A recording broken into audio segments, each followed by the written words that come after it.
Everybody, Sylvia Breitowich of Breitowich Law Firm here, and I'm here with Dr. Julie Davelman to give you another hot topic of how to parent during the coronavirus. So one of the things that I've been doing is I've been reaching out to my clients since we're living in a new virtual world these days and just doing a check-in to make sure everything's okay. I want to let my clients know that during this time, even though the world seems to be shutting down, we're still operational, and just because you're going through a custody issue, a divorce issue, a post-judgment issue, what have you, it's not dead in the water, and we're still operational, and things can still keep moving.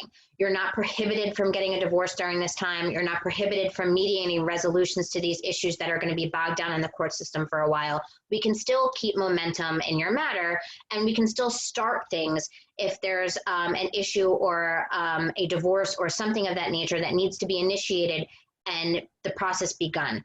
We're not living in a world where we can meet in the office right now and we can go back and forth, but we do have the ability to work virtually and remotely, and the courts are still accepting documents. So we're in a situation where while our face-to-face in-person interaction may be limited, the legal world has not stopped. But another thing that I keep hearing from my clients is not only the stress that they're having over what happens with their process, they're just overall stressed because this is a very different issue than anyone has dealt with. And we haven't been in a world where we've been locked down in our homes before and asked to stay inside on a regular basis. So Julie, do you have any tips that we can offer these clients of ours and the people out there in Facebook world about what to do and just to keep your sanity while we're staying at home during this pandemic? So the one thing to realize is that this isn't easy for anybody. So if you're finding that you're losing it, assume everybody else is also losing it, regardless of what they're actually putting on Facebook, right? So this would be a good time to stop comparing yourself to everybody else, because what you're seeing is the really nice 3 moments when everybody combed their hair, not the rest of the day when they look like a hot mess, just like you. So the other thing is to figure out what would work for you. Right? This is a time to really think about how do you help yourself to feel better and develop some insight. For example, if you were an avid gym goer and that worked for you and that kept you calm, you may not be able to do that, but that doesn't mean you can't get exercises at home, or you can't begin a new routine like running or something that you haven't had a chance to develop. This would be a good time to potentially consider hobbies you've not had time to do. I know I've always said I want to do puzzles and I never have time to do puzzles. So now this is my opportunity to hypothetically do puzzles. What people are also finding is that while managing their work and their home, they also have all this homeschooling to do if they have little kids or all these other things. And it feels like in some ways their number of jobs has multiplied rather than decreased, even though they're constantly at home. So right. What it is to accept the fact that you can do the things you can do and you can't do everything else, right? And it may be a matter of prioritizing. If the dishes don't get done today, they really have nowhere to go. They will be there tomorrow. It is okay, right? It's learning to be kind to yourself and learning that it's okay if not everything is up to par all the time. No one's going to see your house, right? Because they're not allowed out of theirs. They're not coming to check out yours. It's okay. Right. So it's really about putting your sanity and putting your kind of comfort level first and everything else second. The only other thing I want to add is turn off the news, right? There is nothing happening on a moment by moment basis. If there's breaking news, it's on every outlet, it's on social media, it's on everything. It will find you. You don't have to be so actively looking for it.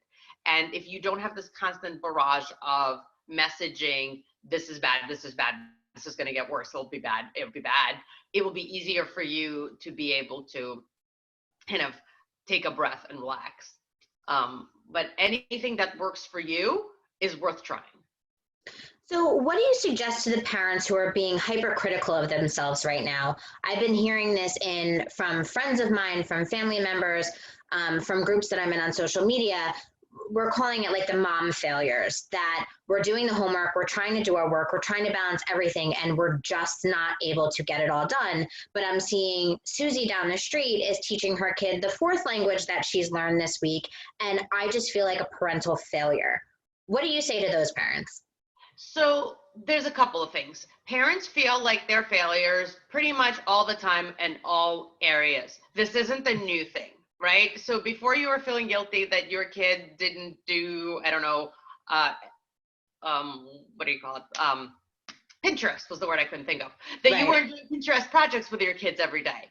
And now you're just feeling guilty about this. So you've just shifted the guilt. The point is that once you're comparing yourself to an unrealistic standard, that's what you're doing, right? And it's great if Susie has learned the fourth language. What does that have to do with you or your kid? Your kid may be wonderful in their own way. And maybe your way of building on this opportunity is really the fact that you've had dinner together 2 times a week instead of never, right? It's really comparing to what is normal for your family. And again, do what you can, don't do what you can, don't do what you can't, right? If you cannot do more than an hour of schoolwork with your child, then that's what you can do. That's your reality. And that will be okay. It will be all figured out when this is over, right? Nobody has any set expectations because no one's done this before. Right? That's the great thing, is that there's really no reason to expect anything. But the less you can compare yourself to others, the saner you will end up. And I keep telling my clients the same thing, that at this point, with the stress levels that we have, if you can take a little bit of a break for yourself, whether it's an extra couple minutes in the shower, that you just have that time to breathe, whatever it is, practicing self-care right now is going to be very, very important. It's like they say when you get on an airplane, if we can never get back on an airplane ever again, that you need to put your mask on first because you can't take care of the other people if you're not taking care of yourself. So what I've been telling my clients and all the other parents that I know is, if you're stressed to the max, that trickles down. The children are going to feel it. Your day is going to get more complicated because everybody's going to be on edge. So if you need to take a break, take the break. You're human. Right. Walk away, lock the door. Walk away, lock the door, take a couple minutes, have your own space. Nobody has been through a pandemic before, so nobody knows how to navigate this with 100% perfection. It's just not realistic. So the second we start to give ourselves a little bit of a break, give ourselves a little bit of a reprieve from being perfect, I think it's going to be a lot easier for everybody to get through this. Right. And by the end, you have to come out of it, right? So keep your eyes on the end goal. At some point, this will be over, and you still have to be talking to all the people in your house, right? So whatever you can do to make that possible, make it happen. Right. So thank you for joining us again today. We look forward to providing you with more hot topics during this time. So if you'd like to get more information, drop your email in the comments below, and we'll see you again soon. Thank you. Thank you. Bye.